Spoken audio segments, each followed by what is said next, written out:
नमस्कार। Verdict news के special कार्यक्रम सियासी अपडेट और सियासी इतिहास दोनों को सामूहिक रूप से आज हम बात करेंगे। बिहार की सियासत में बड़ा अपडेट हुआ है। प्रेस कॉन्फ्रेंस के बाद मुकेश साहनी लगातार बिहार के अलग अलग हलकों में धुआंधार दौरे कर रहे हैं तेजस्वी यादव के साथ, और वीआईपी को 3 पार्लियामेंट की सीटें मिली हैं। इनमें गोपालगंज सुरक्षित, मोतिहारी और झंझारपुर से वीआईपी ने बड़ा फैसला करते हुए पिछली बार राष्ट्रीय जनता दल के कैंडिडेट रहे विधायक को टिकट देने का फैसला किया। पिछली बार राष्ट्रीय जनता दल से गुलाब यादव यहां चुनाव लड़े थे। झंझारपुर की सियासत से एक और अपडेट आया है।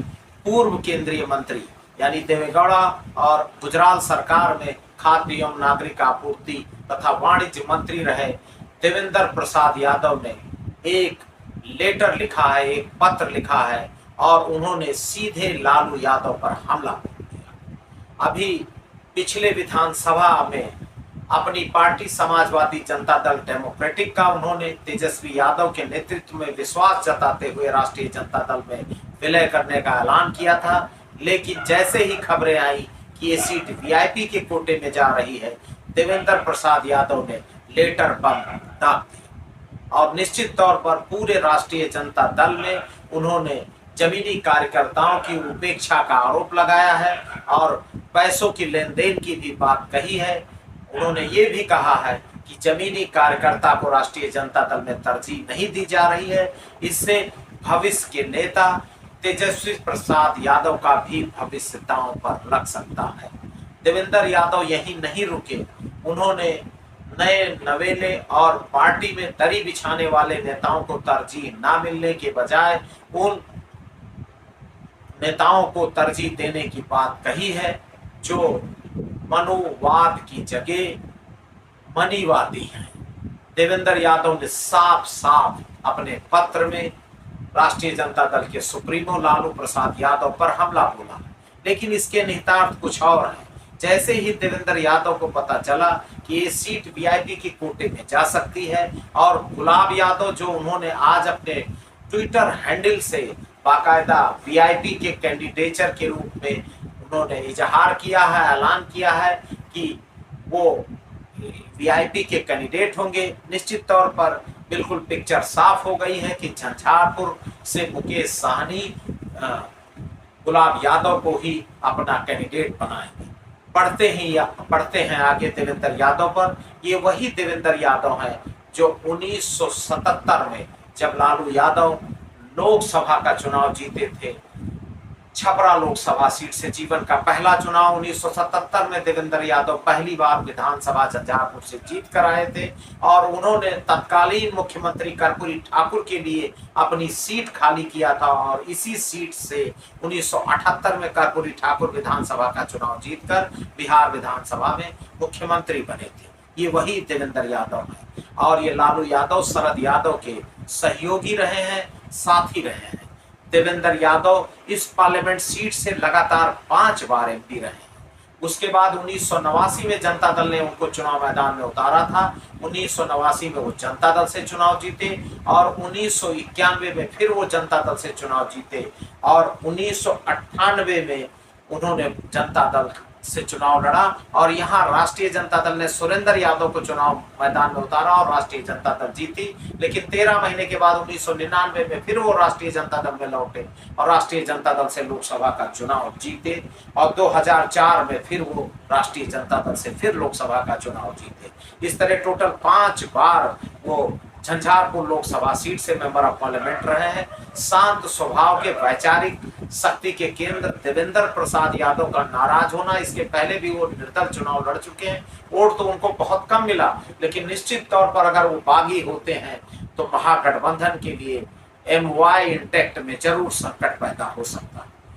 अगर सियासी इतिहास की बात करें तो पंडित जगन्नाथ मिश्रा पहली बार 1972 में मधुबनी जिले की ये सीट झंझारपुर जब अस्तित्व में आई तो पंडित जगन्नाथ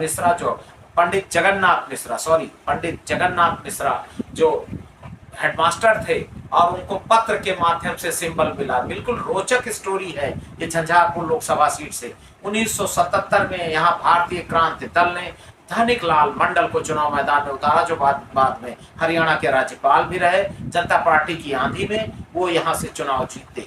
1980 में फिर धनिक लाल मंडल जनता पार्टी सेक्युलर से लोकसभा पहुंचे। ये कांग्रेस का दौर था, लेकिन जनता पार्टी यानी सोशलिस्टों की जमीन झंझारपुर में कितनी मजबूत थी इसका ये बानगी थी। 1984 में जीएस रघुवंशी यहाँ कांग्रेस पार्टी से चुनाव जीते। जीएस रघुवंशी और पंडित जगन्नाथ मिश्रा को छोड़ दिया जाए तो यहाँ से ज्यादातर उम्मीदवार अति पिछड़ा और पिछड़े समाज के ही जीतते रहे। 1989 में देवेंद्र यादव जनता दल से, मैंने पहले ही उल्लेख किया। 1991 में फिर जनता दल से देवेंद्र प्रसाद यादव, 1996 में फिर देवेंद्र प्रसाद यादव जनता दल से, और 1998 में यहाँ राष्ट्रीय जनता दल ने सुरेंद्र प्रसाद यादव को चुनाव लड़ाया और वो राष्ट्रीय जनता दल से चुनाव जीते। 1999 में फिर देवेंद्र प्रसाद यादव और 2004 में फिर देवेंद्र प्रसाद यादव राष्ट्रीय जनता दल से चुनाव जीते।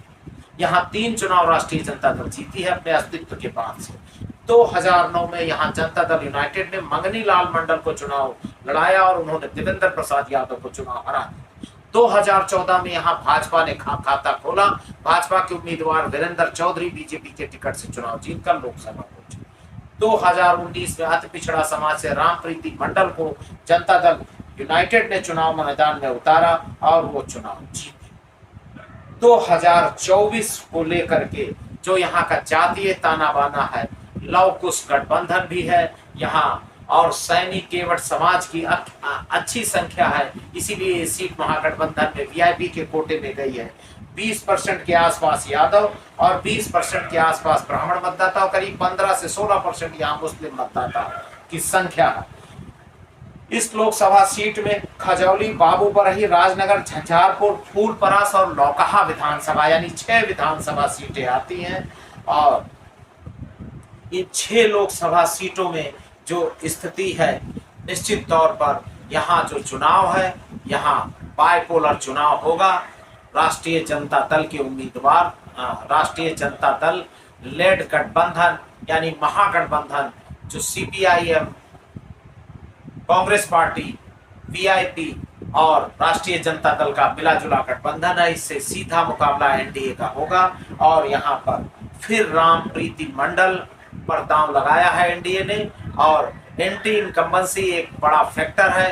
बिल्कुल रोचक चुनाव होने जा रहा है। और गुलाब यादव के बारे में आपको बताता चलूं, उनकी बेटी यहाँ जिला पंचायत अध्यक्ष है और उनकी धर्मपत्नी यहाँ लोकल बॉडी की, स्थानीय प्राधिकारी निर्वाचन की विधान परिषद के सदस्य हैं। यानी गांवों का जो लोकल बॉडी यूनिट है, खासकर सरपंच का, जिला पंचायत सदस्य का, उस पर उनका अच्छा प्रभाव है। और निश्चित तौर पर जिस तरह वीआईपी के साथ राष्ट्रीय जनता दल का संयुग्मन हुआ है, राष्ट्रीय जनता दल और जनता दल यूनाइटेड के रामप्रीति मंडल में कांटे की टक्कर हो सकती है। सियासी अपडेट और सियासी इतिहास में बस इतना ही। फिर मिलेंगे किसी नई लोकसभा सीट पर, तब तक देखते रहिए हमारा स्पेशल कार्यक्रम सियासी इतिहास।